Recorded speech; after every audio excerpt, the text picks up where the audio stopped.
आकाशवाणी देहरादून से प्रस्तुत हैं प्रादेशिक समाचार। पहले मुख्य समाचार। लोकसभा चुनाव के पहले चरण में प्रदेश की सभी 5 सीटों पर मतदान कल शांतिपूर्ण ढंग से संपन्न। चुनाव आयोग के अनुसार इस बार राज्य में लगभग 56% मतदान हुआ। राज्य में मतदान के बाद ईवीएम और वीवीपैट को स्ट्रांग रूम में त्रिस्तरीय सुरक्षा व्यवस्था के बीच सुरक्षित रखा गया है। मुख्यमंत्री पुष्कर सिंह धामी ने वनाग्नि से प्रभावित जिलों में नोडल अधिकारी नियुक्त करने के निर्देश दिए और राज्यपाल गुरमीत सिंह ने उत्तराखंड की जैव विविधता को बढ़ावा देने की आवश्यकता पर बल दिया है। नमस्कार, समाचारों के साथ मैं रागिनी बिंजोला और अब समाचार विस्तार से। लोकसभा चुनाव के पहले चरण में प्रदेश की सभी 5 सीटों पर मतदान कल शांतिपूर्ण ढंग से संपन्न हो गया। चुनाव आयोग के अनुसार इस बार राज्य में लगभग 56% मतदान हुआ। अभी अंतिम आंकड़े आने बाकी हैं।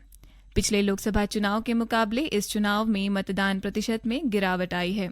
गौरतलब है कि वर्ष 2019 के लोकसभा चुनाव में राज्य में 61.5% मतदान दर्ज किया गया था। हालांकि इस बार चुनाव आयोग ने प्रदेश में 75% मतदान का लक्ष्य रखते हुए विभिन्न मतदाता जागरूकता कार्यक्रम आयोजित किए थे, लेकिन इसके बावजूद अपेक्षित सफलता नहीं मिल पाई।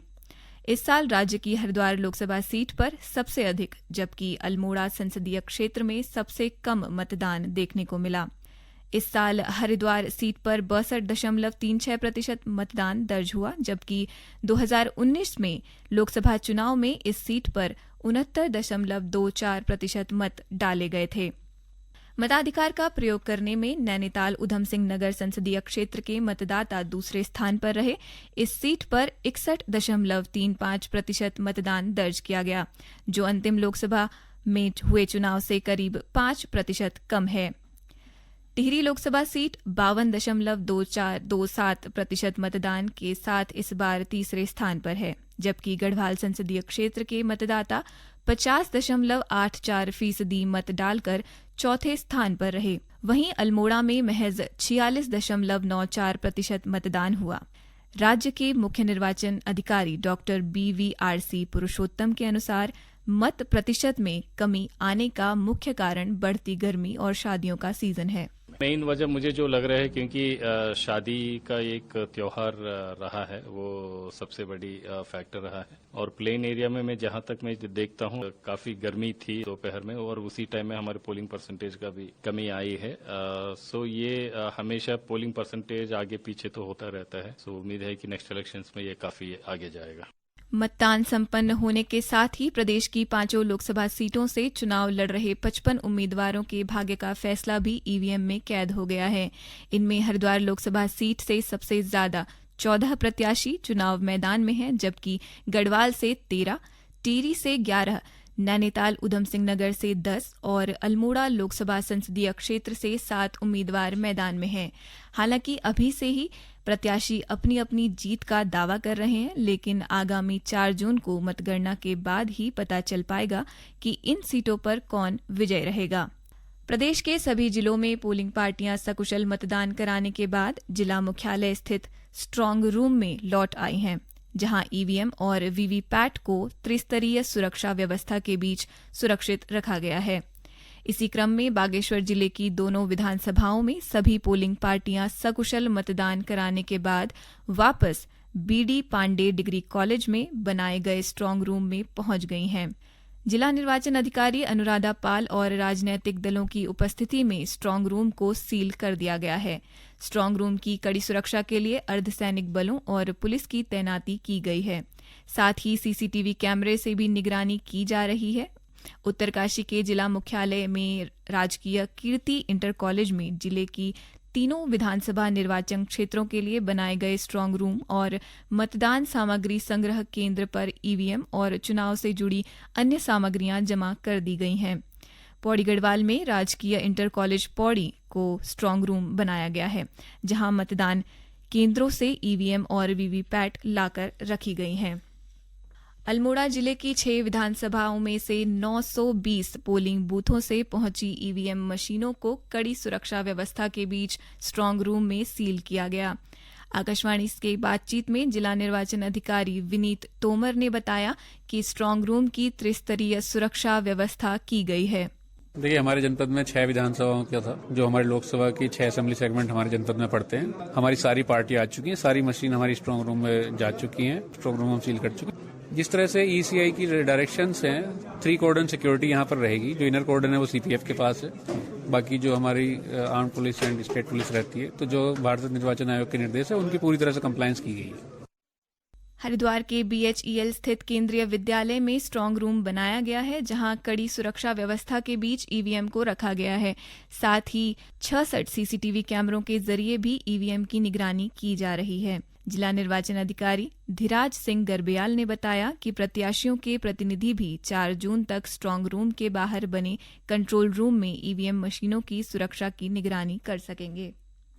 जो हमारा स्ट्रांग रूम बना है उसमें 11 के 11 विधानसभाओं के, हरिद्वार पार्लियामेंट्री कॉन्स्टिट्यूंसी की विधानसभाओं के जितने भी मशीनें थी उनको स्ट्रांग रूम में रख के उसको सील कर दिया है। और इसकी सुरक्षा के लिए आईटीबीपी की फोर्स यहाँ पे लगी है इनर कॉर्डन में, और आउटर कॉर्डन में हमारे पीएससी की फोर्स लगी है, और उसके फिर और बाहर हमारे सिविल पुलिस की रहेगी। 24 घंटे इसकी निगरानी हो, इसके लिए हम लोगों ने कंट्रोल 2-2, 3-3 कंट्रोल रूम यहाँ पे बनाए हुए हैं। तो जितने भी प्रत्याशी हैं या उनके प्रतिनिधि हैं वो कभी भी आके देख सकते हैं। और इसके अलावा अगर कोई प्रत्याशी चाहता है कि वो यहाँ रह के, परिसर में रह के उसकी निगरानी करे, तो उसके लिए भी हम लोगों ने व्यवस्था कर रखी है।